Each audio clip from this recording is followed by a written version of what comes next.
If you're making the decisions from a point of irrational thoughts, Yeah. then you're going the wrong way. In a world where everyone's talking, who's really listening? Submission is more religion than psychology.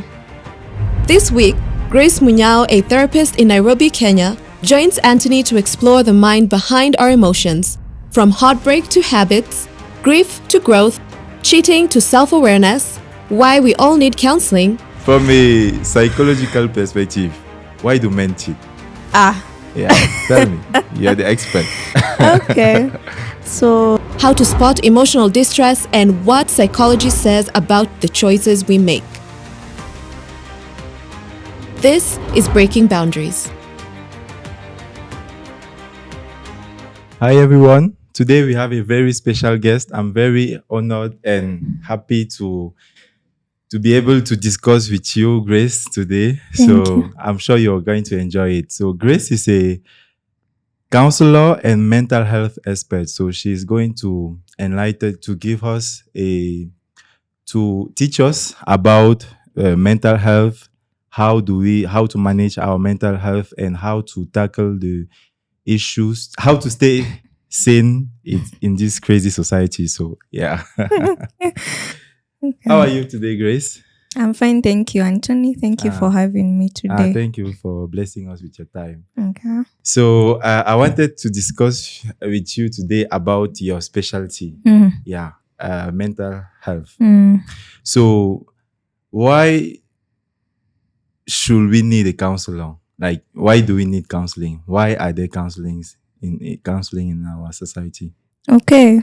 So, the reason why we all need counselors, including ourselves as counselors, is because life is unpredictable with a lot of challenges on a day-to-day basis. And these challenges can cause life problems in terms of loss of people and things, changing of environment that needs adjusting. Yeah. And so the role of a counselor is to help you navigate and to process what you're going through so that you can maintain your level of wellness. So you need a counselor to try and help you maintain your level of wellness so that you can continue with your day-to-day activity and functioning. So is it everyone who needs a counselor or only the crazy one? Okay, the word crazy is not so advocated in the mental health space, I know.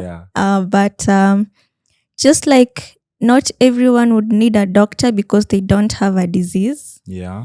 But everyone would need a doctor for a physical checkup.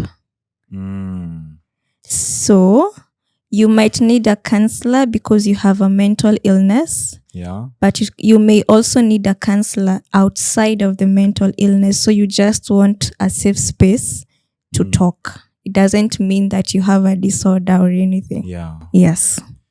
Okay. So, and how do you know you need a counselor? Okay. So I would think you are asking in terms of maybe when it's a serious thing. Yeah, because let's say I'm going through a heartbreak. So how do I know this is just the way it is and it's going to fade with time eventually, or I need to go talk to someone? Okay. Heartbreaks are interesting. Okay. Well, initially, if it's something, for example, like a heartbreak, Yeah. maybe you need a counselor because you want to process it. It has come suddenly. You didn't expect it. And so you want a counselor to help you process because it's like a sudden death that happens. So it's a kind of a loss, yeah? Yeah. But then you might have processed it, yes, but still your day-to-day functioning is not optimum. And this is what I mean. There could be changes in how you've been doing your daily routines. Yeah. In your sleeping pattern, it has changed, maybe too much or too little sleep. Your feeding pattern has changed, too much or too little. And when I mean much, I mean over what is normal for you. Yeah. There's also you're withdrawing more, so you're not interacting with your friends and family anymore. You're not going to work or doing your business as often as you would. Yeah. So there's a slight change in your routine. Your daily functioning is not okay.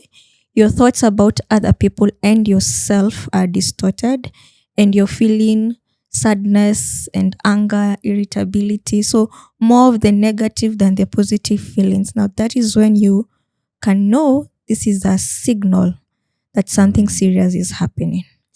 Okay, so basically we don't have to go to a counselor when we feel like we are going through we have a mental illness. We can also go to a counselor when we feel like we need help navigating the challenges of life. Yes. And one of them is heartbreak. Yes. Can you tell from a psychological perspective what is a heartbreak? A heartbreak. Okay, I have seen people describe it, and they would say the emotional pain. Yeah. Some people feel it physically also. So it's like their physical heart is also hurting. Yeah. So a heartbreak is when how can I describe it? That is an interesting question. Okay. Your heart has broken. So your love for this person is shown to be no longer important as so. Yeah. Your care for them has been put on hold. So you're no longer supposed to expected to care for them like you did. Yeah. The attention and the time you are spending with them is put on hold. And so the heartbreak is bringing feelings of isolation and loneliness mostly. So I don't know how else to explain a heartbreak. Okay. And you talked about loss when you were mentioning heartbreak. So are there similarities between grief and heartbreak? Interestingly, the same stages of grief, loss and grief we experience when we lose somebody through death are the same ones we experience when we lose someone, a romantic relationship or even a job or even a body part. As long as it's loss, you may experience the same stages. The denial, the first of all, it's the shock. And some people faint, others scream. Then there is the denial that comes. And then there is the anger that comes. And then bargain. And then not common, but depression. And then now we come to acceptance. So if you experience that with the loss of someone through death, you may experience it also when you lose a romantic relationship. Okay. So basically, we usually go through, you mentioned shock, and then anger, and then bargaining, and then depression, and then acceptance. So is it like a normal way of for the human mind to process things? Like we have to go through all these stages for us to be able to fully heal from whatever situation we are dealing with? Can someone jump from shock to acceptance? Yes. It's possible. Yes. You don't have to go through the It's not stages. linear. Okay. And there's no limit to it. So what do you mean? Acceptance may take longer for you compared to somebody else. So there's no standard time that you should have gone through the stages. It's not linear. It's not on a straight line. You might become very shocked. You're numb. You start bargaining with God.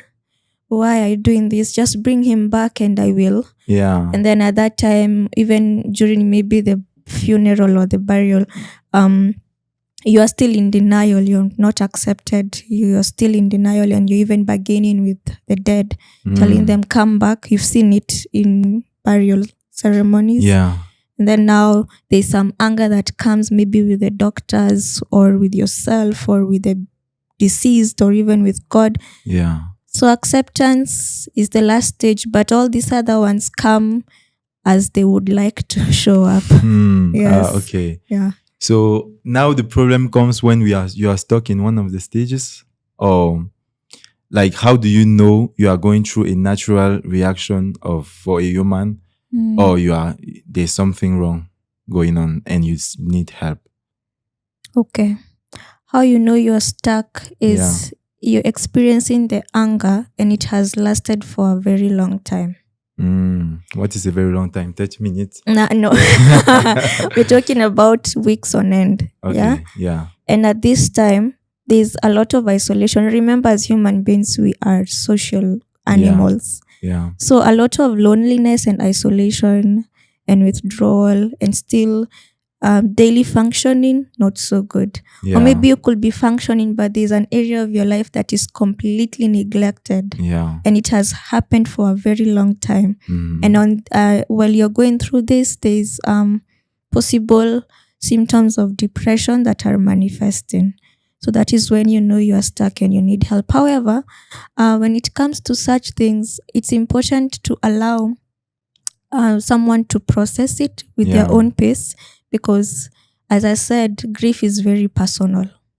So you might be there and you're looking at someone and saying, Grace said if it's too long, weeks on end, this person has a problem. No. Some people take even 10 years, and I know it may feel like there's something wrong with that, but not really, because maybe they are still functioning, but they are still not able to come to the point of acceptance that this has happened. And the thing with loss is that you need to recreate your identity so that you don't feel like you're stuck. Yeah. Yes. Okay, so if I understood well, the more your identity was embedded with the identity of whoever you lost, the harder it's going to be for you to bounce back. Yes, because the one question people ask is, who am I without them? Yeah. Who am I without this relationship? Who am I without my leg? Who am I without this job? Yeah. So when you're able to navigate through that question and answer it, then I would say feeling unstuck would come naturally. Okay. Okay. So, and people process differently. Is it depending on who they are or what they have been through? Let me give you an example. If I struggled my whole life to, let's say I'm an orphan, right? Okay. And I come from, I never really had parents. I never had a stable family, right? Then somehow I managed to find someone and try to build a family with that person. And then I lose that person. Is it going to be harder for me to recover from the loss because of my past, or is it the same, whatever your past is? Okay. Our past may influence, but we're also looking at your present and what kind of support you have. We're also looking at your mental strength as a person, your resilience. Yeah. We are looking at also why you still want to continue living anyway. What are you living for? Yeah. So it's not only about the past. Okay. And so what would you advise people who are listening to us? How will you advise us to deal with, let's say, a heartbreak? Because I'm sure a lot of us have been through such experiences. So how to understand the pain? How can you help people who are going through that understand the pain that they are feeling, and which advice can you give them to navigate through that? Okay. The first one, which is always said but very hard for people to practice, is to sit with the feelings. What does it mean? It means when you're feeling pain, instead of looking for ways to not feel it, how about you feel it but in a safe way? How? With a person you can share with the story and the pain. Someone that you trust. Yeah? Yeah. How about you express it in a journal? You write down what you're feeling. If you're a musician, how about sing about it? Write a poem about it. In short, feelings are meant to be felt and expressed. Okay. Yeah. Then from there is when now you take care of the thoughts that come around because of the breakup. Because it could be maybe you're blaming yourself too much. Yeah, or maybe you're thinking like you're a failure in the relationship, or you're thinking negatively about men and now they are dogs. Yeah. Yeah, so let's talk about the thoughts and see if they're rational. If they're not rational, how can they become more rational? And then from there is to take the lessons that you've learned from this. And now you're able to, not like you're hyper vigilant and now you're like, dudes that look like this, run. Yeah. No, but now you just take the lessons and say, if I was not a good communicator in this relationship, then I will strive to be a good one. And how will I do this? So taking the lessons also means looking at the part you played Yeah. in this relationship heading towards the breakup. Okay, Yes. I understand. So you need to have a lot of self-awareness. Yes. Okay. So, and so basically you have to learn to accept whatever feelings you have and sit with them and express them in a healthy way. Yeah, and try to learn from the situation. Okay. So, is it possible to experience something that is painful or traumatic, and later on that experience that you went through influence your decisions in the future for the better or the worse? Like, for Yes. example, there are some people, I've known people, right, that they went through maybe a relationship, then they got hurt. Let's say they were a victim. Let's assume they were a victim. So they got hurt, but later on they decide that they will not trust anyone. So they become very distrustful and closed and guarded. Yeah. So and that become the new personality after the experience, right? So the fact that someone becomes like that after that experience, is it because the person healed and that is a better version of them, or is it because we miss something in the process? Like, how do we know we are done with an experience? Because this is, I give you an example of someone who can go through a breakup, right? And after the person becomes distrustful, very guarded, the person still manage the daily life, like sleep the same, work the same, eat the same. Like, you cannot tell that there's something different. But when it comes to the relationships, the person become more guarded and paranoid and, distrustful and closed. So how do you know that, okay, this is the right way to think after my experience, or this is the wrong way? Okay.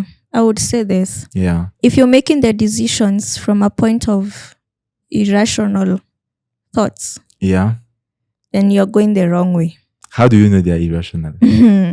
This is how you know. Okay, for example, you decide you'll never going to date again. Yeah. Because someone ever broke your heart and you can't trust anyone again. Yeah. Fine. No one is forcing you to get into a relationship. Yeah. However, along the way, in that decision of yours, you still find yourself having casual situationships. Yeah. And while you're there, whether you want to admit it or not, you are enjoying it. Yeah. So are you able to become aware of what happens even after you make this decision? Is there a consistency in your feelings, in your thoughts, and in your behavior? If there is a consistency, then you have made your decision. If there isn't, then you have to go back to the drawing board and ask yourself, what is this decision I made and why is it not consistent? Yeah. Yes. Okay, so that means you can go through an experience, a challenging experience, and you process it, then you come to the wrong conclusion. Yeah. How many people have I met who told me I am done with men? And in the next 3 months, hi Chris, I met someone. Okay. Yeah. So when that happened, is it because you didn't process it properly? Yeah, because you know how powerful feelings are. Yeah. They can really, if you, especially if you don't process them very healthy in a healthy way, you can Yeah. really make some. Very stupid decisions. Yeah. I don't call them stupid, but Well, I've made some, so yeah. So, yeah. and once you're able to process the feelings and come back to yourself, and then you ask yourself, what was I saying? Yeah. I was not Yeah. even making sense. It was just because of the feelings that you are feelings. having. Where do feelings come from? Why do we have them? We Why were do born they with them. torture us? Why? I can't Why, answer God? that. It's who we are. We were born with them. Even animals have feelings. Yeah. Yes. Okay. There's a term I hear a lot in psychology and counseling. Mhm. I hear about the conscious mind and the subconscious mind. Mm. So can you help us understand what is it? Okay. The conscious mind is what you are 100% aware of. Okay, like me talking to you right now. Yes. I'm talking to you with you're my conscious very mind. conscious. Okay. The subconscious mind is what is in between the surface and the rock bottom. So Okay. here, the level of awareness is not as high as the conscious mind. Yeah. So you find most of our decisions, we do them subconsciously. Okay. So we are not really aware, but we are aware we are doing, but we probably don't know why. So basically, it's like we have two minds. We have actually three. Now, the unconscious mind is Yeah. where the thoughts are really, really stuck. So we have no idea. Okay. Yes. Here we have no idea about this completely.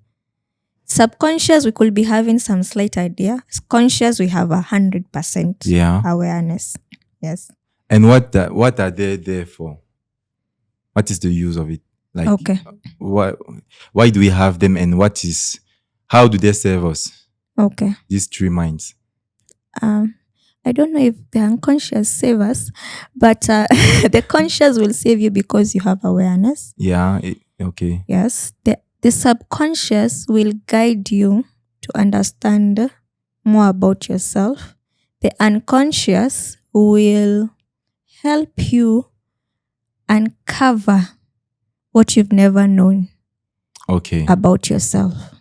Okay. Yes. So the unconscious is like a memory. It's like a memory, and most of it is usually very painful. It's where we lock things, and maybe after therapy is when you remember, oh my God, I had Yeah. locked that thing because I didn't want to process the pain Yeah. in the unconscious. Okay. And so when we have the conscious mind, the subconscious mind, right? You say that most of our decisions are influenced by the subconscious mind. So is it possible that we have a conscious mind that maybe want let's say, because I've heard a lot of men say that, I want a nice guy. I want a guy who is sweet, who is kind, but somehow I'm always attracted to bad boys. So is it because there's a conflict between the two minds? Where does that come from? Why do we find ourselves acting in ways that are not serving our conscious desires? Because the subconscious has not been dealt with. Okay. Can you elaborate how? You're saying you want a loving, sweet guy. Yeah.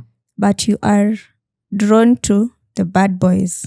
Yeah. I'm sure you heard also some women say that, right? Yes. Yeah. So why is it so? So, who was the bad boy in the past? Maybe an ex or something. Okay. So, what happened then? What have you not processed? How comes you're saying you want this, which is ideal, but you're going for what your mind really wants to process? Okay. What about our instincts? Where is our, like, because you said the conscious mind, the subconscious, and the unconscious. So where do our instincts stay there? For example, men have some instincts, natural instincts. Women have some natural instincts. So where do they come from, and where do they sit in the... I think instincts, for what I've read, is more of the gut feeling. No, that's not what I mean. Let me give you an example, right? Let's say a woman, for example, women, when they are looking for a man, let's say to date, there are some patterns. They are always looking at similar things in men. And men, they tend to be looking at similar things in women. And these things have almost always been like that. It's in us. We need to, for example, women tend to look for men who can provide, who can protect, who can entertain, you know. So is a woman wired to look like for that, or is it just cultural? Yeah, we are wired. Okay, so that's instincts. These are the instincts I'm talking about. So where do they come from, and why do we have them? We are born with them. Yeah. Why? Why did God give us I this? don't know. Like, do they serve a purpose in our life? Yes, they do, Anthony. Which purpose? Okay, with the changing world, Yeah. all these roles are being reversed. Yeah. Yeah. But ideally, if we can really just sit with ourselves and be honest, the true nature of a woman would be to be taken care of, and the true nature of a man would be to take care of somebody. Yeah. But it doesn't mean that the man will not be taken care of. It just means that is now their main role. Okay. So naturally, that is what comes out. Yeah. And so is our behavior. So this is not, I think it's outside the mind. It's more of biology. Yeah. Yeah. Am I even making sense? But I understand what you mean. Yeah. Yeah. So you said that women naturally, most of women feel like if they have to be honest with themselves, they would like to be taken care of. Right? Yes. So even you. Yes. So do you think women should be submissive? Because you cannot be taken care of if you are not submissive. Like, is it possible to be taken care of when you are not? Like, yeah, tell me about it. Interesting. So the issue of submission depends on culture and religion and personality. No, I'm asking from a purely psychological perspective. Psychological perspective. Yeah. Submission is more religion than psychology. What do you mean? It is in the Bible that we learn about submission. Yeah. We don't see it in psychology. I have not read about it in psychology. I've only read about it in gender roles. Okay.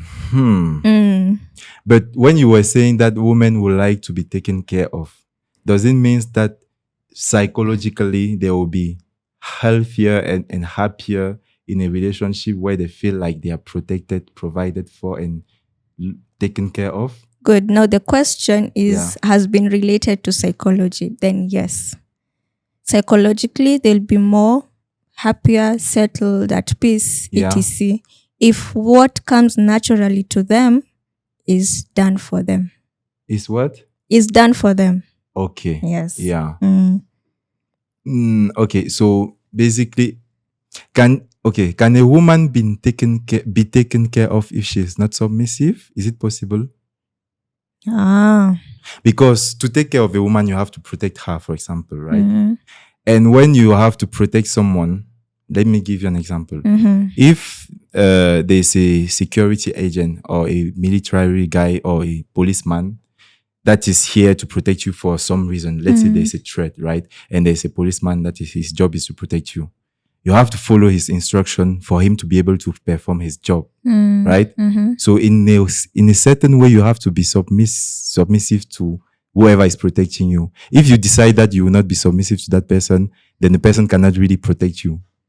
I'd like to say submission comes with the respect of my own mind also. Okay. That I also have my way of thinking. Yeah, of course. So I'm under your leadership, but not outside of my mind. Okay, so that's a very good point. Because I feel like it can also be dangerous because, okay, let's say we ask we say that, okay, as a woman, you have to be submissive for whatever reason, right? But I feel like it can also be dangerous for a woman because the person you are submitting, if you are submitting, the person you are submitting to is not perfect.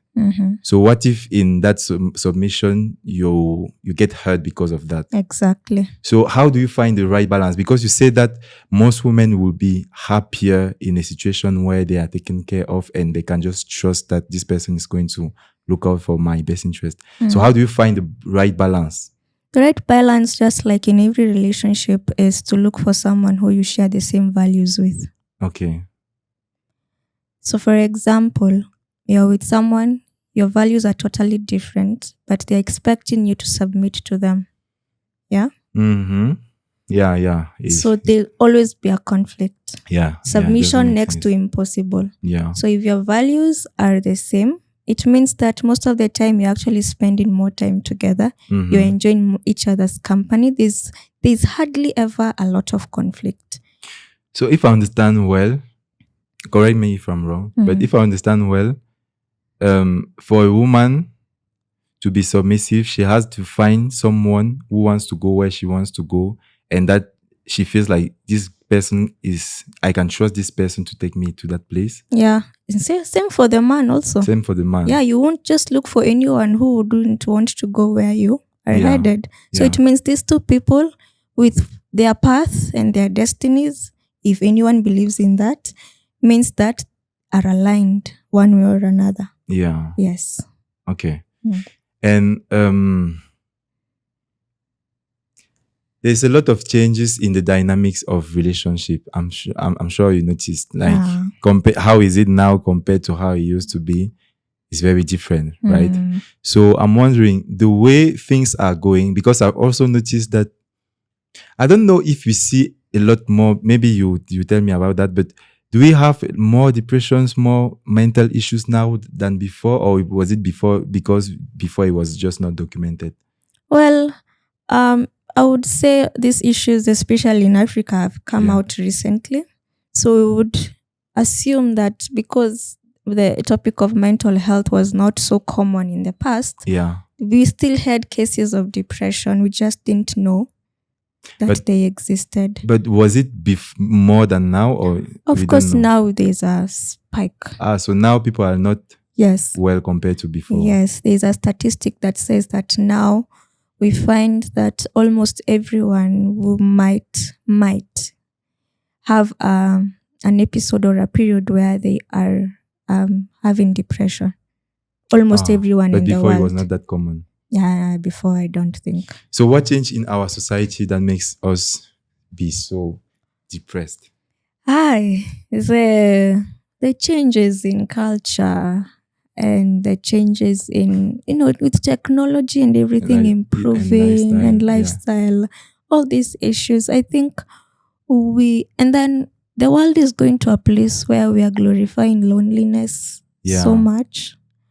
Yeah, and we are forgetting that we are social beings and we need connection. Yeah. And healing can never happen in isolation. So with all those things put together, plus now we are, as young people, as you know, we are really working towards retiring at 40. Yeah. By the time we are 40 years, the reality is that not all of us will retire by the time we are 40. Yeah, definitely. But all of us have carried that notion from the back of our, so all these pressures we are putting on ourselves and forgetting who we are and what really matters in life is what is causing all these problems. However, mental illnesses also have a genetic component to them. So if it runs in the family, someone in the family is more likely than not to get it. But is it really genetic, or is it because of the environment? Like, if I see my father depressed, because kids tend to try to model their parents. So if I see my parents depressed all the time, I might feel like that's how I should be. Like I can take that from them and then become a depressed person later. But is it because I was in the environment, or is it because of genetics? It's both. It's both. Yes. It is sometimes both, because research says that depression has genetic factors to it. Okay. So as alcohol use disorder, anxiety issues, bipolar, actually research says that if one of your parents has bipolar, you're more likely to get it. Okay. Yes. Okay. So you said that because of the changes in our society now, we are experiencing more and more mental health issues. So that means it's possible for us to have a culture that is against our very own nature. Yeah. Because you said that we are social beings. That means by nature we need good connection. We need connections. Yeah. But if we are in a culture that glorify loneliness, like you said, is not going to be, that culture is not going to be healthy for us. Yes. So are there things that you see in our societies today that you feel like they are not healthy for our mental health? Yes, I'm going to raise it on camera so that we can all see. Okay. First one is the phone. The phone. Yes. Why do you have it if it is not healthy for you? It's for communication. Okay. It is good. But the one thing in my 4 years of experience of working with young people I have come across is this statement: I don't have anyone to talk to. And yet, you're always on the phone, looking at other people. Yes. Okay. So the fact that we are no longer as, I don't know if communitarian is the word, like we don't value connection with other people as much as we used to, is affecting us in a way that is not good for our mental health. I don't think it's not valuing. I think there's a level of high distrust that has come to our society right now, that everyone is just guarded and walking on eggshells. Yeah. That to find a safe space becomes a very big problem. Yeah, it's true. Yeah, and when you think about this year's theme of this month, May being the Mental Health Awareness Month, the theme is about community and helping people to come back to creating a sense of community where you can actually sit down with someone, Anthony, and say, I just want to have a conversation with you. There's no ulterior motive.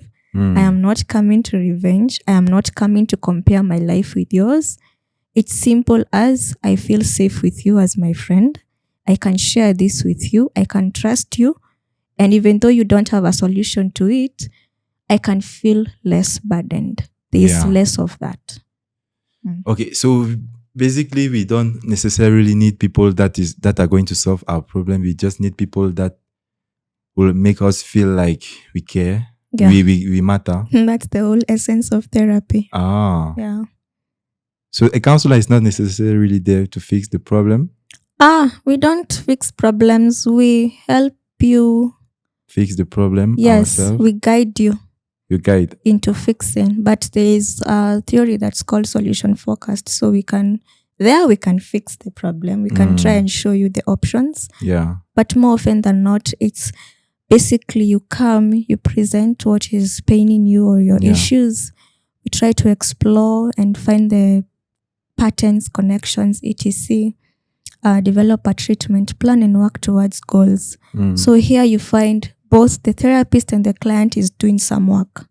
Yeah. So mine is to guide you. Yours is to be guided. Yeah. Yes. So, and also in, society can influence us, right? By sending us messages about how we are supposed to live, how we are supposed to feel, how we are supposed to work and everything, right?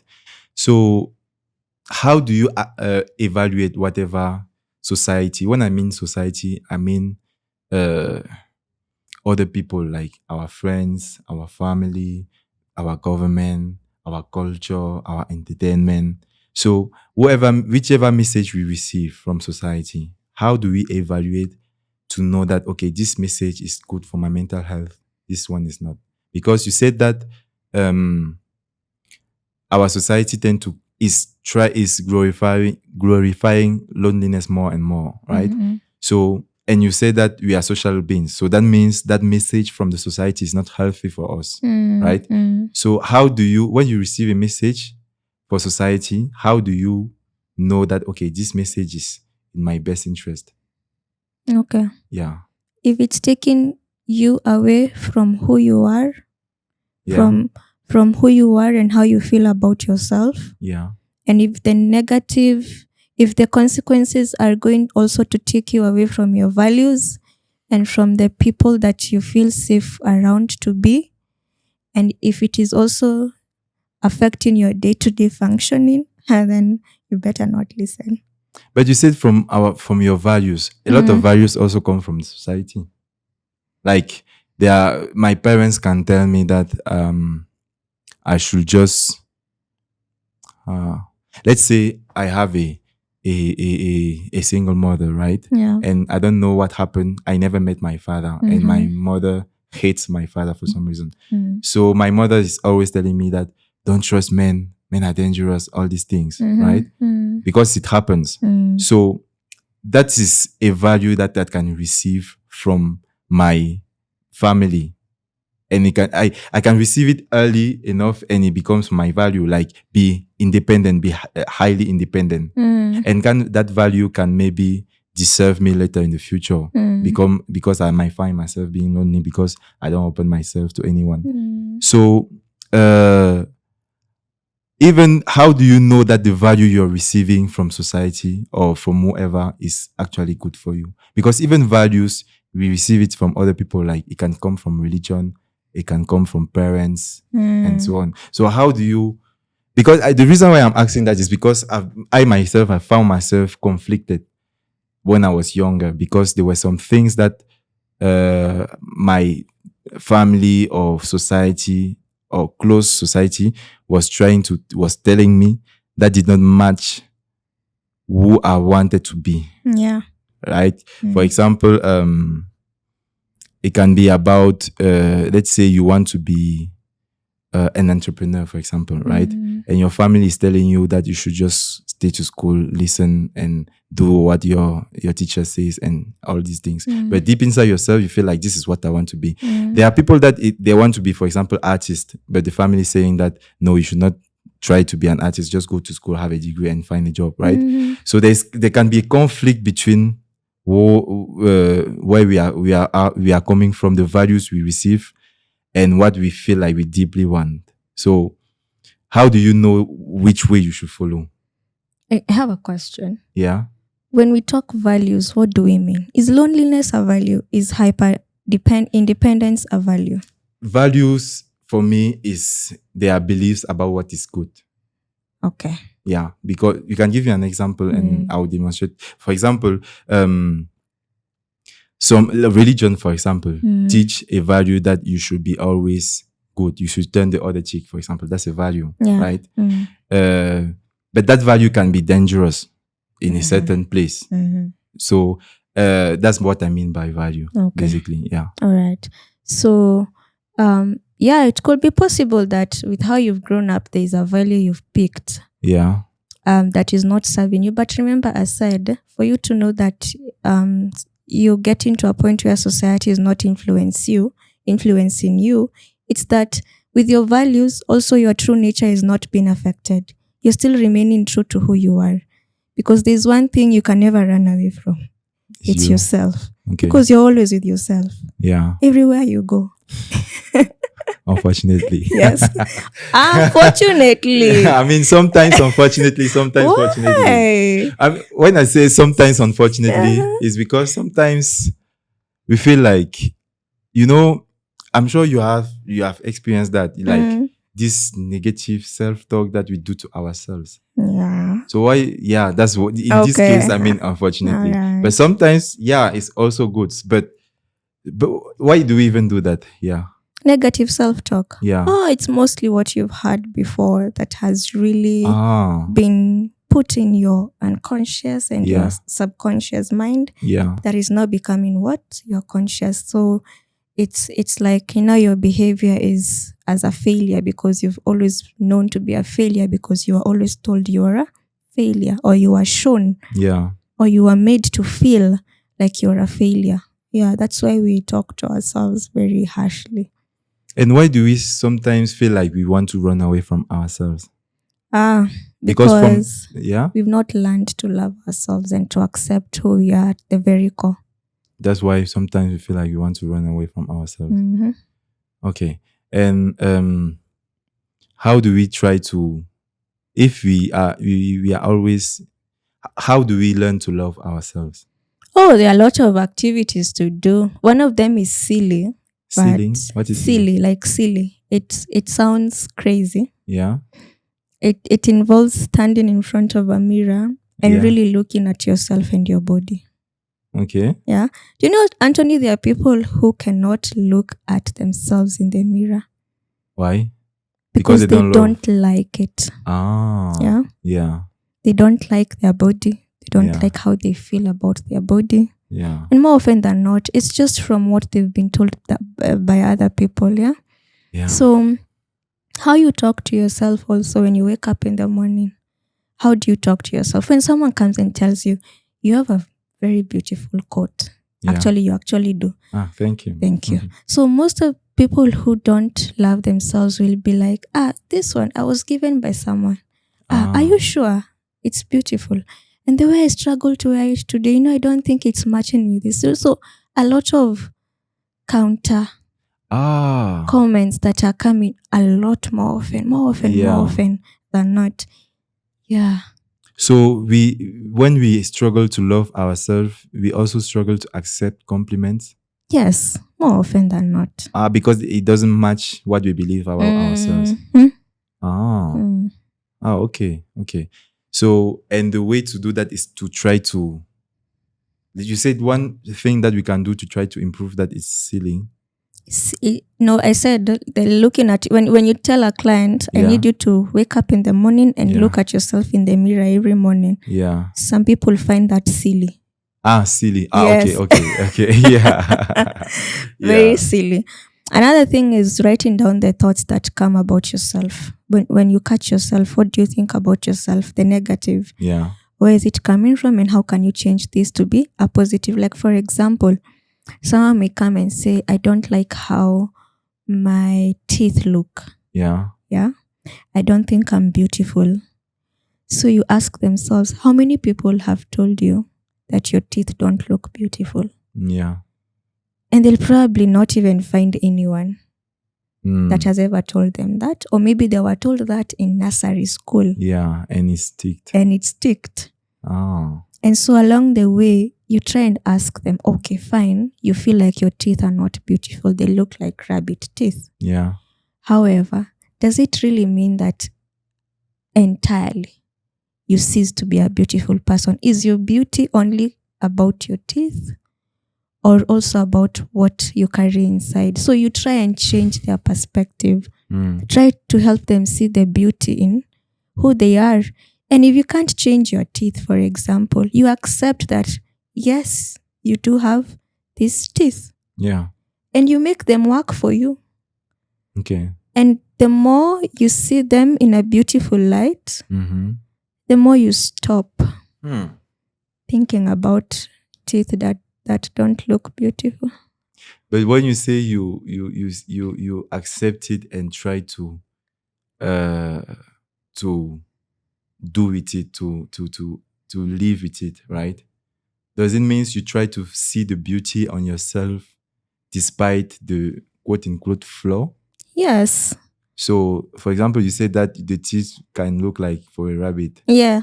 So you become a beautiful rabbit. Yes. And you can even brand yourself as that. And it's working for you. Yeah. And the one thing I tell people is that the energy you have about yourself is exactly how people will comment. It's true. Yeah. It's true. Because actually, I found myself admiring people that can proudly brand themselves with their flaws. Yes. There's something beautiful about being able to laugh at yourself. Yeah. Because I feel like it shows some security. Yes. Yes. And energy, let me call it energy, does not lie. Okay. What do you mean? This is what I mean. I think right now you're able to recognize someone who has low self-esteem. Would you be able to recognize them? Yeah.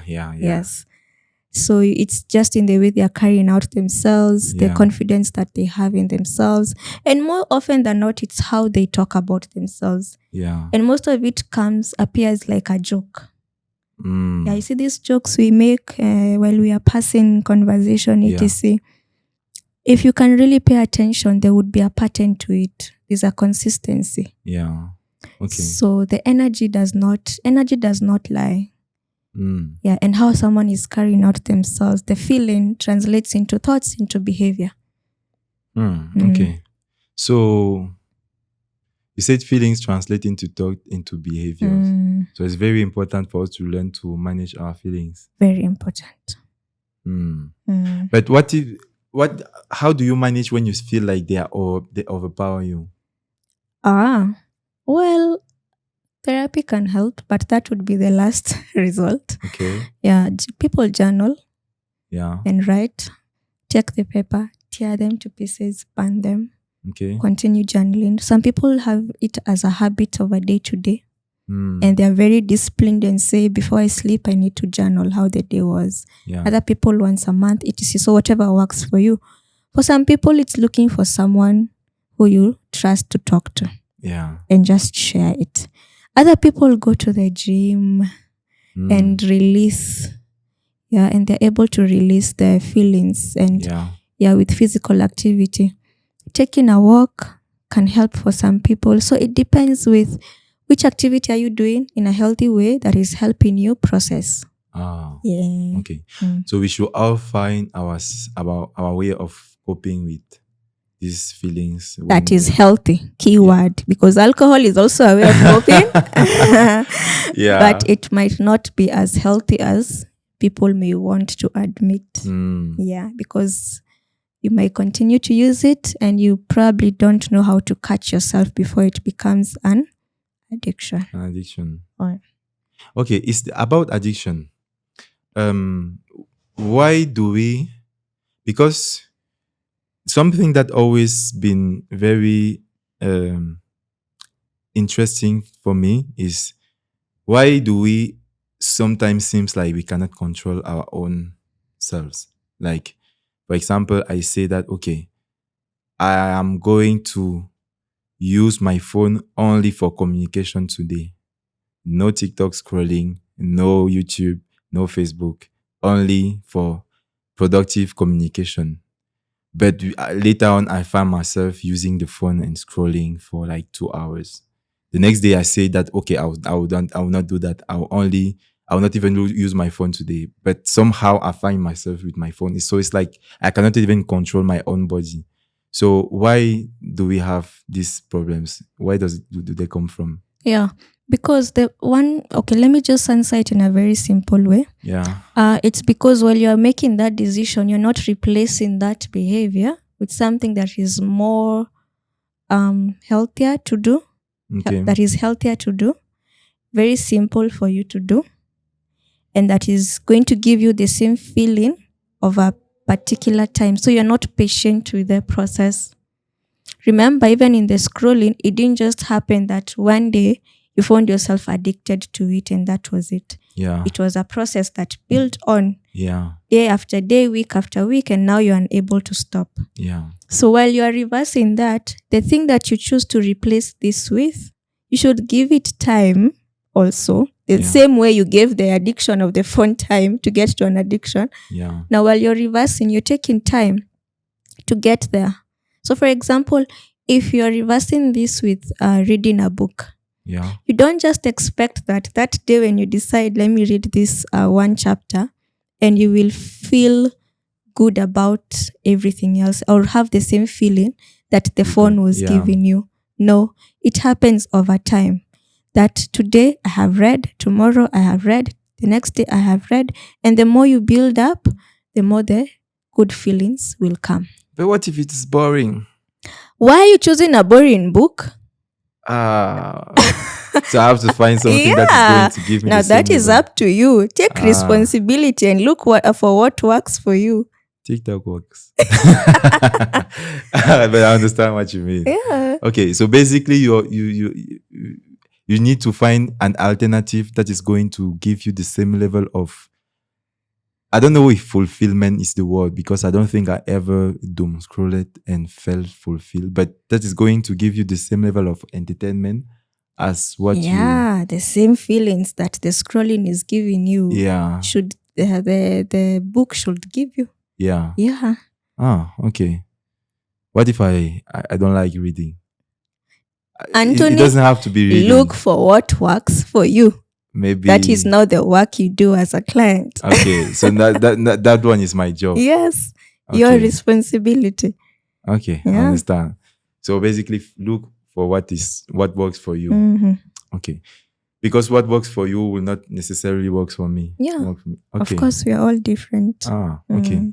So now you mentioned something about we were talking earlier about heartbreak, right? And when it comes to relationships, there's always something that comes up, like men are cheaters.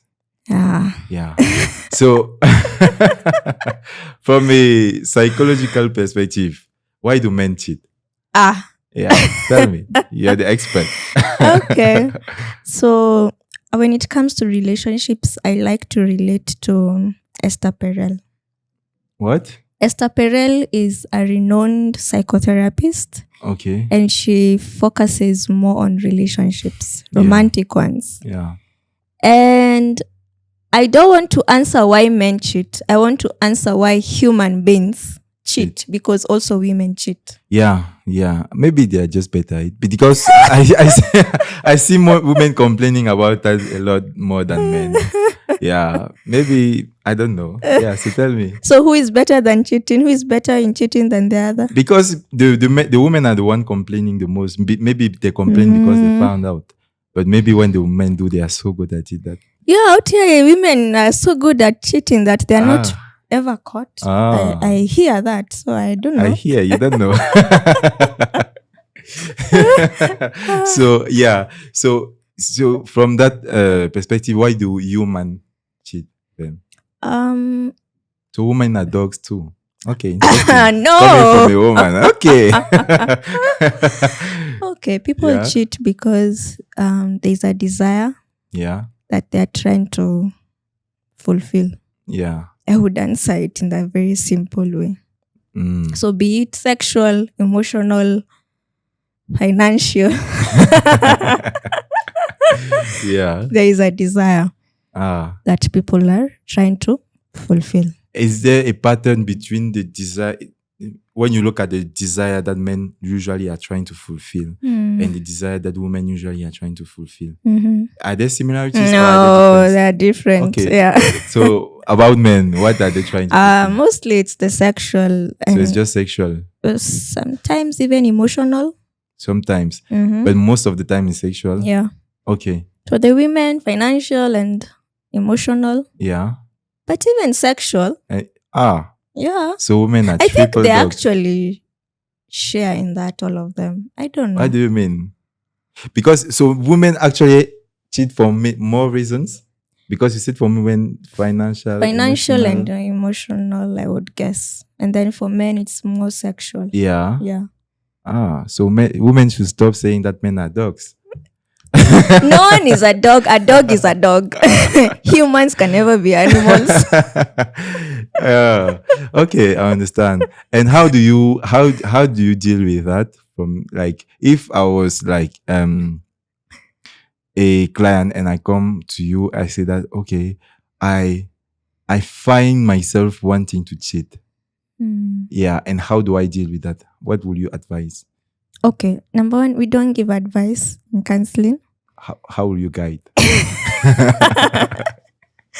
Okay, you want to cheat. You find yourself cheating.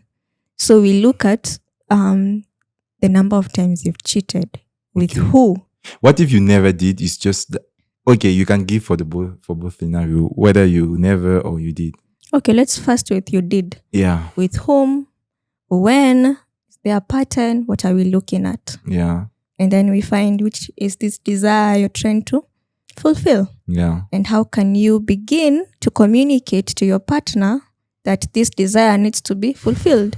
Or even come to a realization that I cannot continue in this relationship because maybe one of your strong values is loyalty, and once that is broken, yeah, that's it. But what if you are the one, I'm saying, what if you are the one who is you're the one. You are the cheater. Oh, yeah, sorry. yeah. So yeah. Okay. So you're the cheater. You want to stop, Ama? You don't want to stop. You just want to understand. You know, there are people who never want to stop, and you can't judge. You can only understand and help them know, is this what you're trying to choose healthy for you? Yeah. Yeah, we don't instill values. If I am not a cheater, Anthony, I won't come and tell you, Yeah. don't be a cheater, because it's a bad thing. Of course, you know it's not a good thing. And you tell me you don't want to stop. Who am I to force you to stop? No. So what do you do in that scenario? I show you what happens when you stop. I show you what happens when you don't. And then I ask you to make a decision. But can you really show the person what happens when this? Because you can show maybe from a physical, but you don't know. Maybe the person is not going to be as happy as. We are just predicting outcomes. Okay. Yeah. And then, and we will be in agreement. I'm not just saying things out of my head. Yeah. We're just looking and, of course, understanding the context of your relationship. Yeah. And you as a person and where you want to go. So give you all the options on the table and then ask you, hi, Anthony, you may now choose. Okay. And are you willing to live with the consequences? Yeah. Yes. Okay. So basically you help the person try to evaluate the situation and choose whatever is healthier for his life. Yeah. Okay. So you listen, you don't judge. You listen, That's what you don't do for a judge. living. Yes. I get paid to do that. Okay. So and also, what do you think about because you mentioned values, right? We used to have in Africa, strong family values. Like the way the society was organized. From what I observed, the way the society was organized, everything was around the family. And like the way women were raised, the way men were raised, it was to serve a family, right? To build a family. It was like the highest goal you can have as a human. I think, like from the values, you can correct me if I'm wrong, but from what I observe is that the traditional African values is all about family.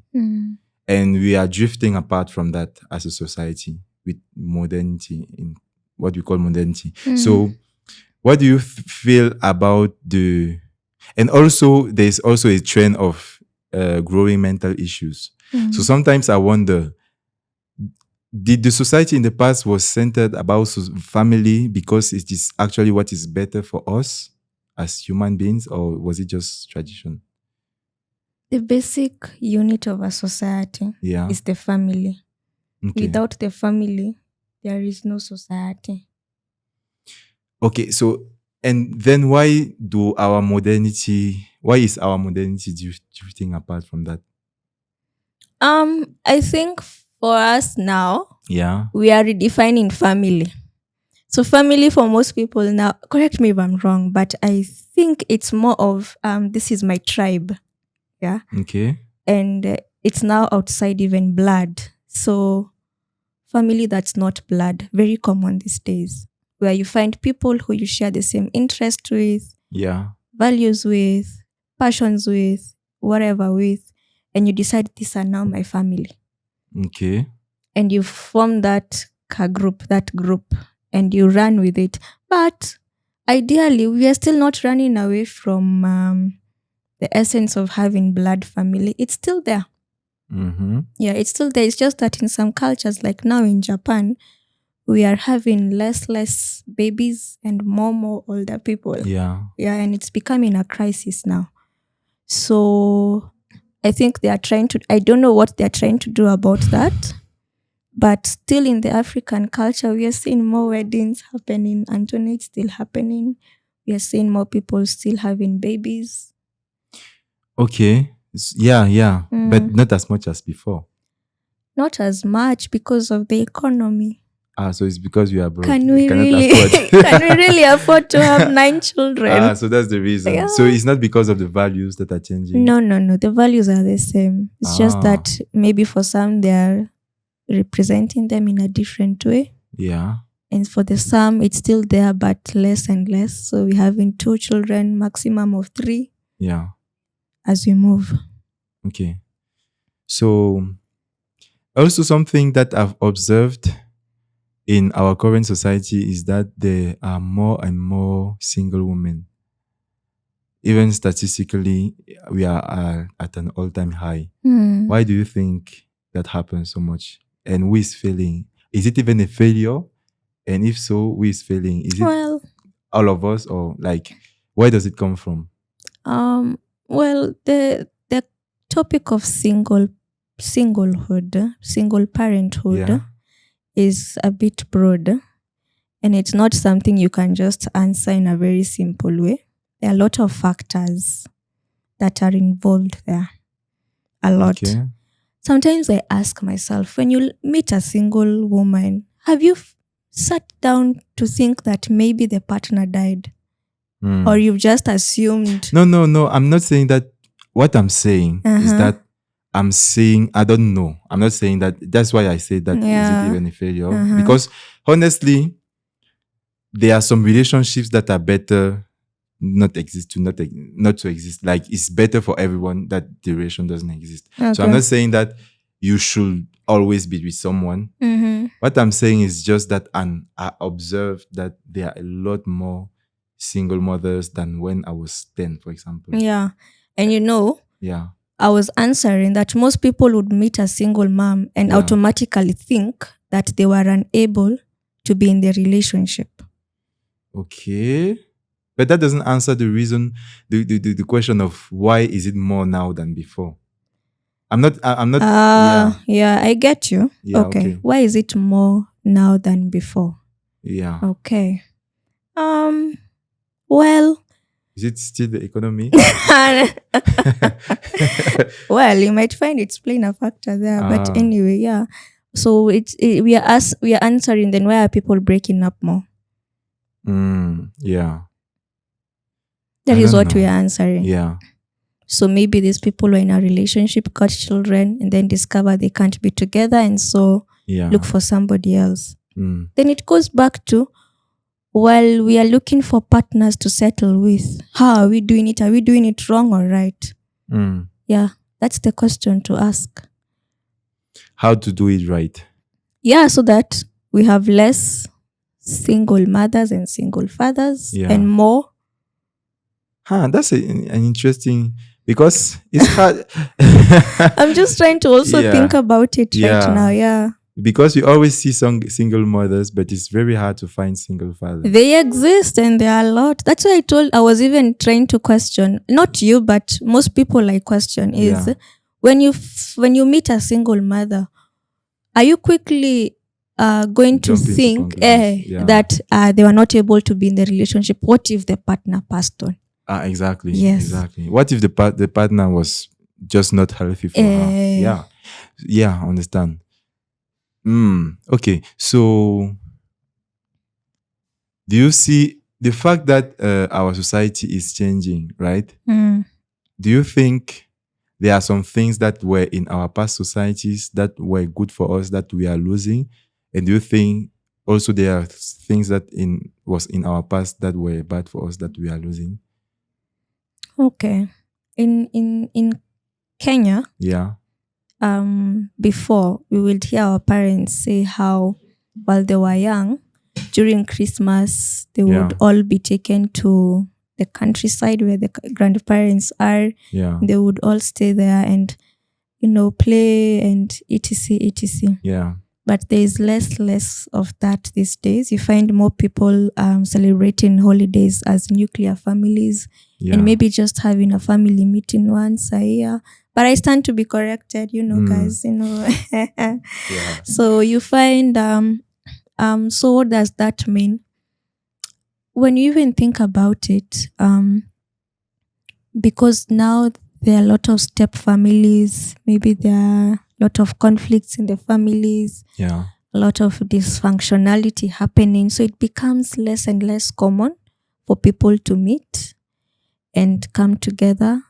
So there's a reduction of that, and you also find that, well, it's difficult to bring this conversation up, but issues of assault and sexual abuse. Yeah. Research says that it's the perpetrators are more likely to be someone you're close with. So it could be an uncle, a family friend, a neighbor, etc. So because of all these factors in between, we are losing the culture of meeting as an extended family.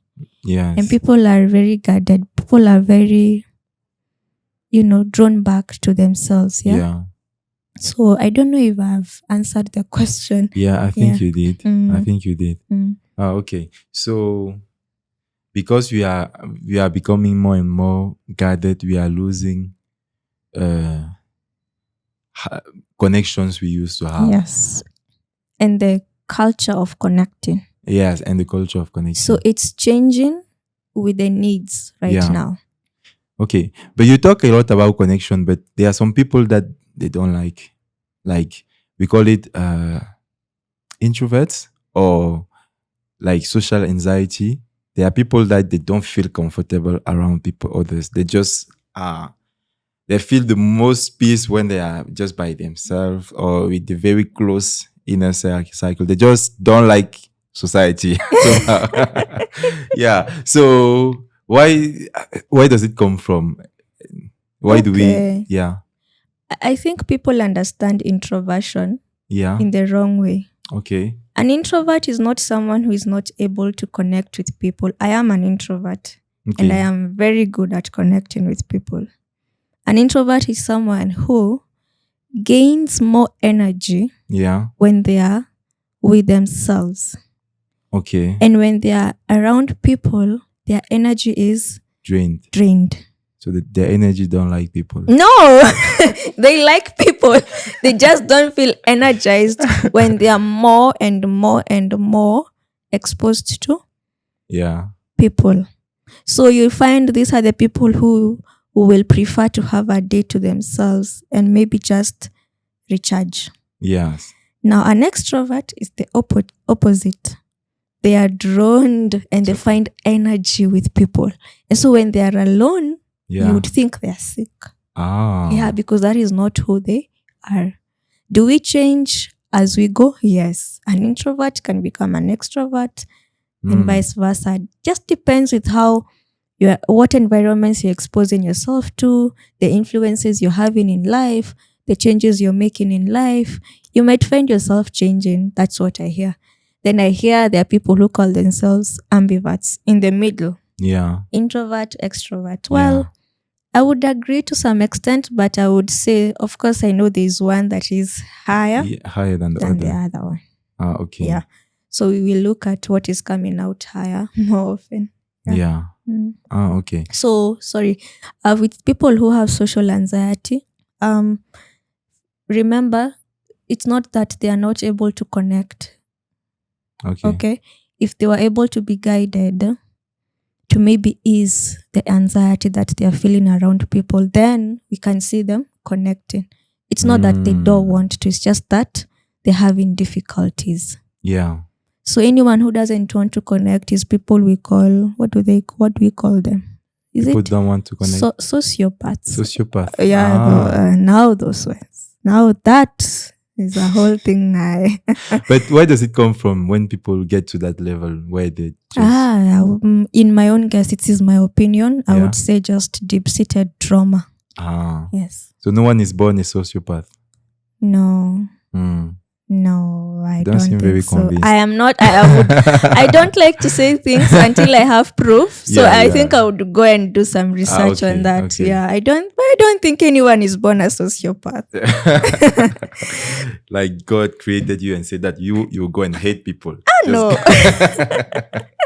Okay, so usually it is our experiences that can make us. Yeah. But why do we resort to such behaviors? Like, is it a defense mechanism? Because sometimes we experience some things and it affects our personality. Yes, I read a book that says that more of what we call personality traits are just coping mechanisms of how we grew up. Okay. Okay. So, I understand. Makes sense, actually. Yeah. Okay, so usually there are a lot of uh, personality traits that we create to just help us navigate with our environment. Yes. But some of them can be destructive on the long run. Yes, if you're not aware of your strengths and weaknesses Yeah. and how to work with them. Yeah. So you're maximizing on your strengths, and day by day you are trying to improve your weaknesses. Okay. Yeah. But what if your problem is that you think you are perfect? I'm sure you've met people like that. Perfectionism does not exist. Yeah, I know. But when I say that, I mean, for example, there are people that they just want praise. They cannot handle criticism. So if you are like that, how do you start? Because it seems to be so painful to accept any criticism, but at the same time, you cannot grow without criticism. So how do you start when you have such an issue? What you're trying to describe is a personality disorder. It's a okay. How do you put that personality in order then? Well, you off with each client as they present it. You will Yeah. try and work around it and see how to. Of course, it's to allow them to see that this is not healthy Yeah. and guiding them to get to a more healthy state. Yeah. Okay. So most of the problems we have that are linked to our personalities, they come from our past. Most of them. Our past and our present. And our present, how we react to the present. The environment. Okay. And how important is mental health? Like for each of us, how much should we prioritize mental health? Because we all know that physical health is important, relationships is important. Like where do we rank mental health? On the same level. On the same level. On the same level as physical health. Okay. Yes. The same way you would go to a doctor if you suspect you have malaria. Yeah. It's the same way you should run to a psychologist or psychiatrist if you suspect you have problems with your feelings, thoughts, and behaviors and relationships. Okay. Yes. What is the difference between psychologist and psychiatrist? A psychiatrist is a medical doctor that has specialized in mental illnesses. Okay. So this is someone who can prescribe drugs related to mental illnesses, antipsychotics, anxiety drugs, antidepressants. They can't do that. A psychologist is a mental health practitioner who can do assessments, can do research, and can do therapy. Yeah. But cannot prescribe medication. That's the difference. And you go through the psychologist before going to the psychiatrist? It can happen either or. So you can, but more often than not, people might begin with a psychologist and then go to a psychiatrist, of course, and as a referral. Yeah. Then you can find, in some cases, you find people starting with a psychiatric treatment. Especially for that we call very problematic issues that someone is going through, and then now the psychiatrist might recommend that the person also sees a psychologist. So they're having both treatments. Okay. Yeah. Okay. And for you, in your opinion, what are the most common challenges you see young adults today struggling with? Most of it is identity. Identity? Yeah. Just trying to understand who they are really, because they are trying to navigate childhood traumas, and most of them are also trying to learn how to regulate their emotions. Others is learning how to form healthy relationships and to maintain them. That's a struggle for a lot of young adults. All those are struggles. And right now with our economy, money, making money. Yeah, it's also another struggle. It's also a struggle. We can't run away from that. Okay. So what do you see in most young adults that go for counseling? What do you see in most of, what is the pattern that you see in most of us that makes us struggle to form good relationships, healthy relationship? Which traits do you see that is most common that is preventing us from that? Fear of rejection. Fear of rejection. Mm. That's for men or women? Both. Both. Mm. But you're already in the relationship. Like, okay, you're in the relationship, but you are afraid that even in a relationship, you will get rejected. Because maybe if you show your true self, you're not going to be accepted. Because Okay. you have not even learned to accept yourself. Okay, what is so bad about the truth? It depends with the person, and when it's unique Yeah, with everyone. Yeah. So we feel like we cannot afford to open up to other people because they are not going to like it. Probably because we don't even like it ourselves. Okay. Or maybe you had a problematic childhood. Your parents with their marriage affected you so much, and so you see commitment coming, and you're afraid of it. Yeah, you. and it's common in both men and women. Okay. So, how do you? Because I feel like to be able to handle all these issues, it's very important to have self-awareness. How do you build self-awareness? Well, this is a secret, but anyway, I'll share it. It's I one won't thing. tell anyone, especially not YouTube. It's mostly this came from what I learned, I think, years ago. Yeah. And the speaker was saying one way of knowing yourself is to keep asking yourself, okay, not in a distressful way, but asking yourself, why do I do the things I do? So why do you have your morning routine? Yeah. Yeah. Why do you choose the kind of friends you're choosing? Why are you doing the job you're doing? When you begin to ask those questions and you find answers to them, it kind of draws a map into who you are as a person. And so your self-awareness is really heightened. Yeah. Okay. When you ask, why do I do? Why do I do what I do? Why do I choose to eat the foods I eat?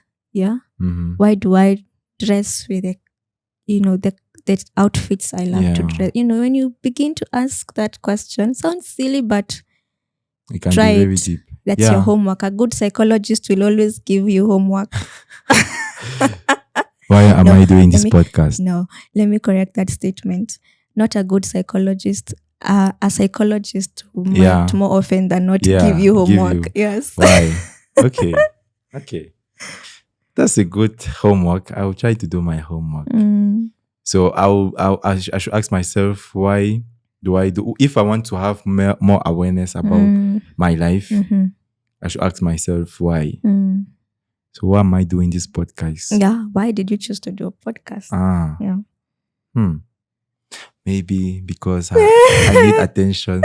Because I didn't have enough attention. That is you saying. That is you saying, Anthony. No one is agreeing with you. Yeah. But so you should ask these questions. Yes. So you can ask the question, is it possible that you come with a good or bad answer? Or because, for example, I can say, okay, why am I doing this podcast?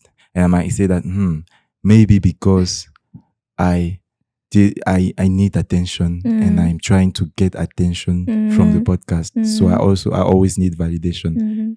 That doesn't sound very healthy, right? Yes. But I can also come up with the conclusion that maybe I'm just a passionate person and I like sharing. I'm curious. I love learning about other people and just educating myself and sharing it with others. That sounds more healthy, right? Yeah. So are there good and bad answers when you ask that question? Yes, because at the very core of who we are, we're not 100% healthy. We have strengths, we have weaknesses. And I expect that anyone who gets to learn who they are, they will find parts of themselves that are not so good. How do you manage to love yourself even with these parts that are not so good? You accept it first. And it doesn't mean that you're less of a human just because you want validation. It simply means you are human. Yeah. So it's to ask yourself, what does this validation do to you? Okay. And if you need validation to feel good about yourself, if you can stop seeking it from other people and give it to yourself, what would be the difference? And is that sustainable? More often than not, Yes. Mm. And if this validation seeking can stop and begin to build, and you begin to build a healthy or a high self-esteem, you'll find yourself not needing validation anymore. Mm. So you're more confident. So while you're being self-aware, you understand that, yes, not 100% healthy, of course, but at least the healthier is higher than the unhealthy. Yeah. And the unhealthy, you're trying to always improve. Weaknesses, you always try to improve. I am not so sure you'll ever find one human being who is 100% healthy. Yeah. It doesn't exist. Doesn't exist. But you will find one human being who knows that these are my unhealthy parts and I'm always trying to improve them. And so what happens is, if they're trying to improve them, then it's like we feel like they're healthier. Yeah. So they are termed to be, ununi mzuri. Okay, sorry to use Kiswahili. This is a good person. This is a healthy person, Yeah. well adjusted. Yeah. Yeah, it's the same thing Abraham Maslow was saying in his hierarchy of needs.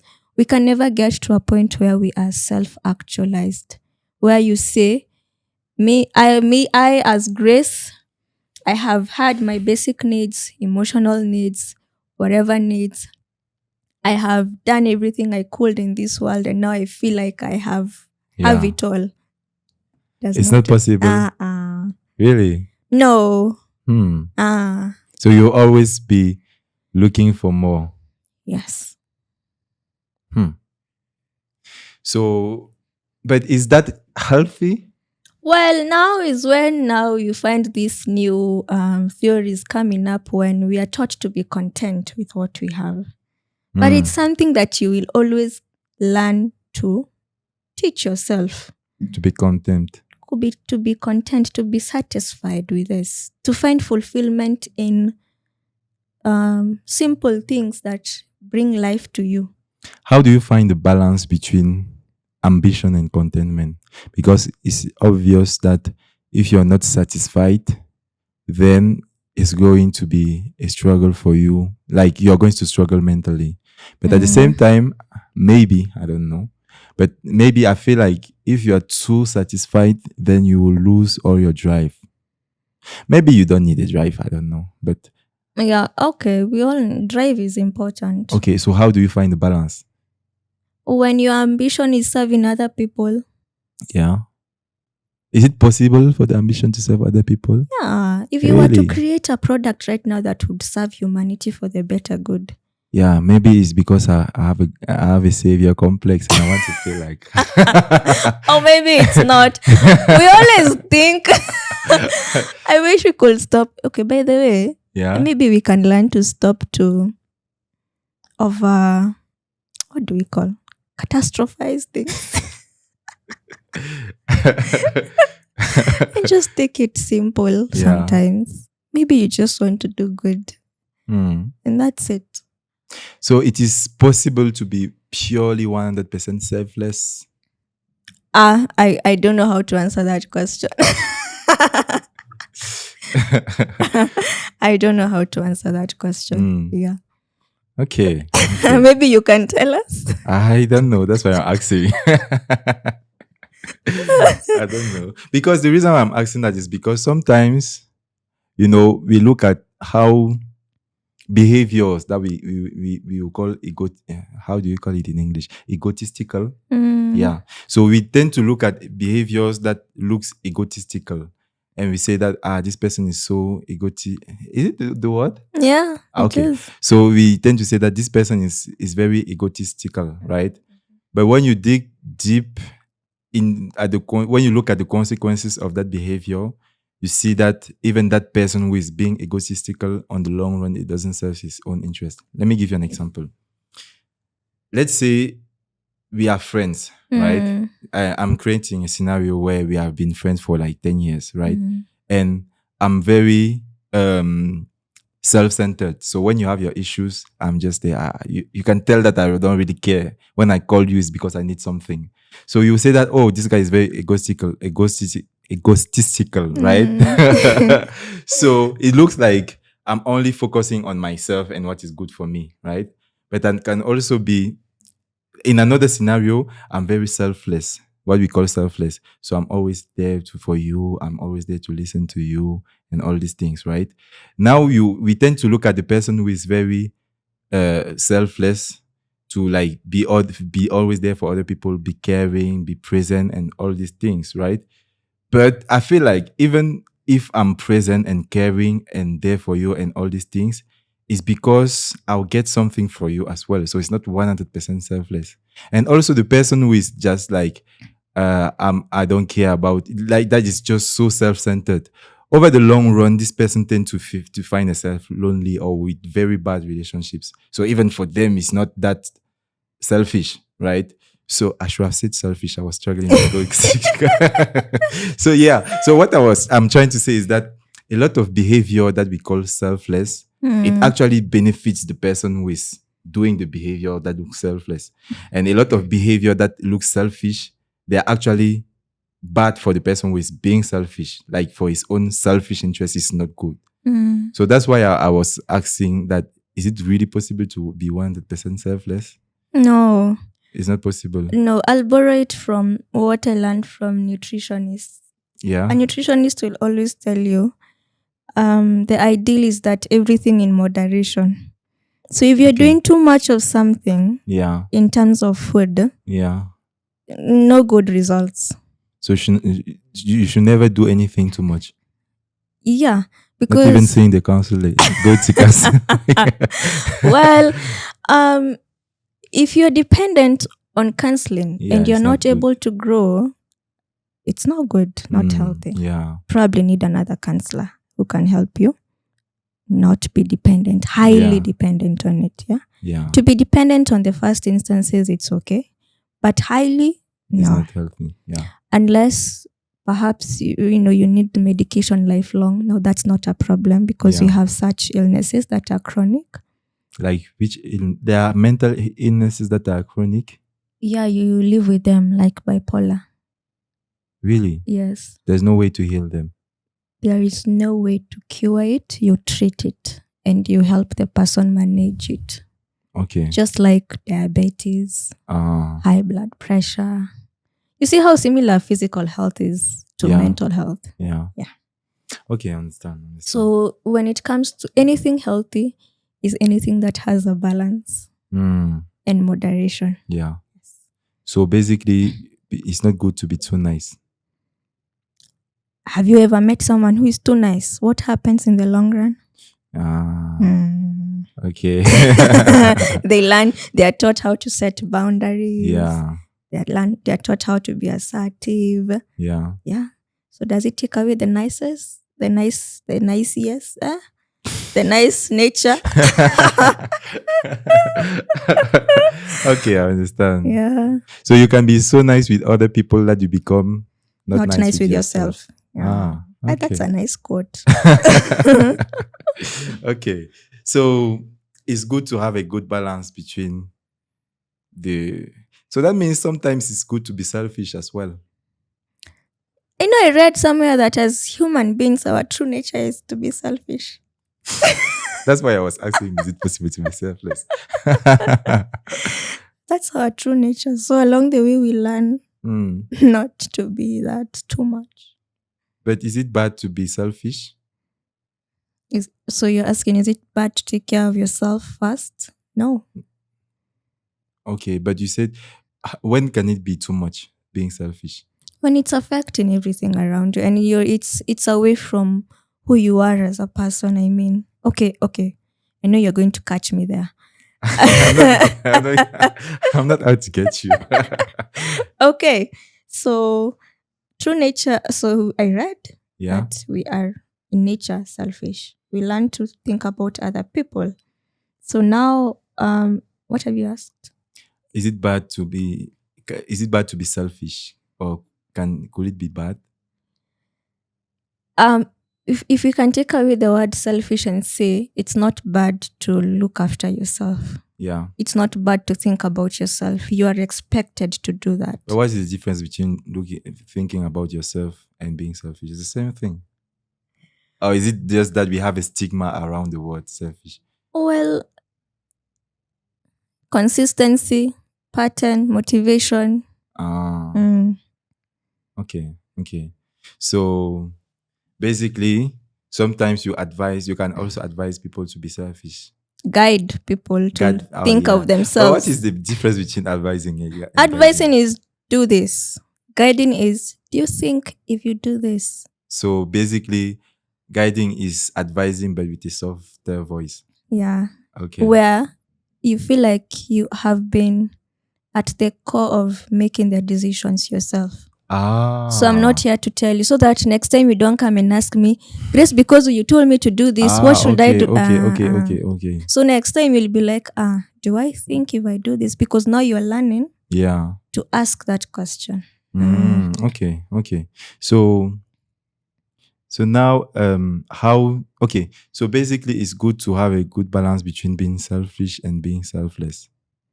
It's a good balance between thinking about yourself. Yeah. And thinking other about people. others. But sometimes when you think about others, it's also for yourself. Yes. So And sometimes that when one you is think good about yourself, it's also for others. Yes. Okay, understand. Mm. Okay, so there's no way for us to be able to, like, there's nothing that you advise anyone to do too much and it's still going to be healthy. Everything has to be balanced. Everything has to be balanced. Because if you did too much of gym and you're not eating and interacting, what are we doing? Okay. Your body will fall apart. Yeah. Okay. If you're doing too much of therapy and not doing the work outside therapy, what are we doing? Okay. Okay, I understand. Thank you very much. You're it was welcome. very refreshing and interesting to have this conversation with you. Thank you, Anthony. I learned so much. Me too. Yeah, I didn't know there was such thing as a pyramid of Maslow. Yeah, go and check it out. The hierarchy of needs. The hierarchy of needs. Yes. Okay, so that hierarchy tells me what I need. Yeah, it tells you that you, at the very core, a human being needs basic needs first. Okay. So food, clothing, shelter. Yeah. What that tells me as a psychologist is that you might come here, you're telling me about you're having stress. Yeah. And maybe the stress is because you don't have food. So are we treating the stress or are we treating how you're going to get food? Basically, you don't need counseling, you just need money. You need avenues to help you get your basic needs. Yeah. Okay. You see how you catch me? Thank you very much for You're being welcome. there. It was a very good pleasure to have you and to teach us about mental health. Thank you, Anthony. I feel even more healthy in my head now. All right. So thank you guys for watching us. And if you have questions, you can leave them in the comments and maybe we'll be able to do another episode to answer your questions. So thank you very much and see you. Bye.